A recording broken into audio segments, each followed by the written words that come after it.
working for you there in the first half? You had your first three threes? Yeah. Honestly, I saw the first one go in, and that's all I really needed. My teammates found me when I was open, and yeah, that's about it. What about as far as the last 3 games have been great for you now? What has been really working for you?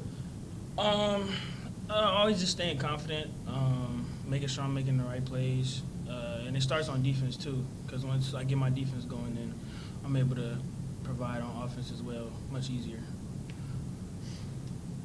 I think after the Missouri State game, I think it was you. We were sitting in here and you said you're not worried about anyone hitting shots on this team.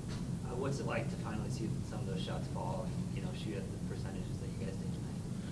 Yeah, I mean, I think it's kind of been a longer struggle than maybe I had anticipated at that point.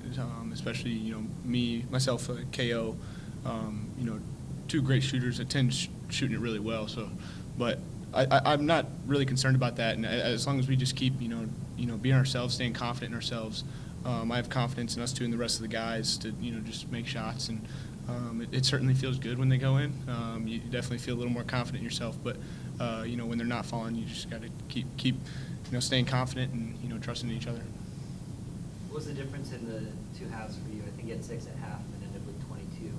What was feeling right in that second half? Sometimes they go in, sometimes they don't. Once like Tim said, once you see a couple go down, you definitely feel a little more confident in the next one and letting it fly, a little bit more aggressively. And 10 had a great first half and just happened to go my way the second. What's it mean to kind of beat Illinois State in terms of the Valley, just sort of setting a message or giving you guys confidence?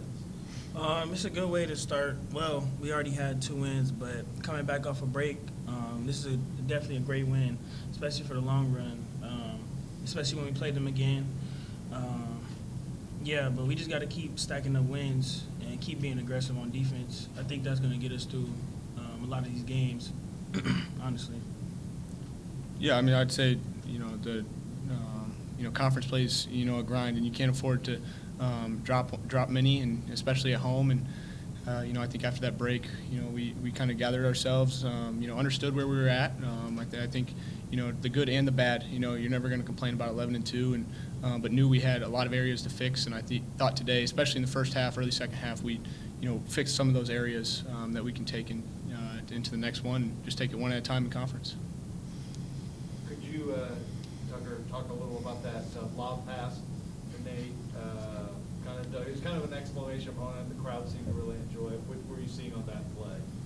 Yeah, I mean, I had the easy job. I'm glad I wasn't the one that had to jump up there and grab it. But when you have a bunch of guys on the floor that can really shoot it, I'm not exactly sure who's in the corner, but I think it might have been 10 in the corner. And the defense is so worried about him in the corner that there's nobody there to protect Nate, and he's a great athlete, and was able to just throw it up there for him.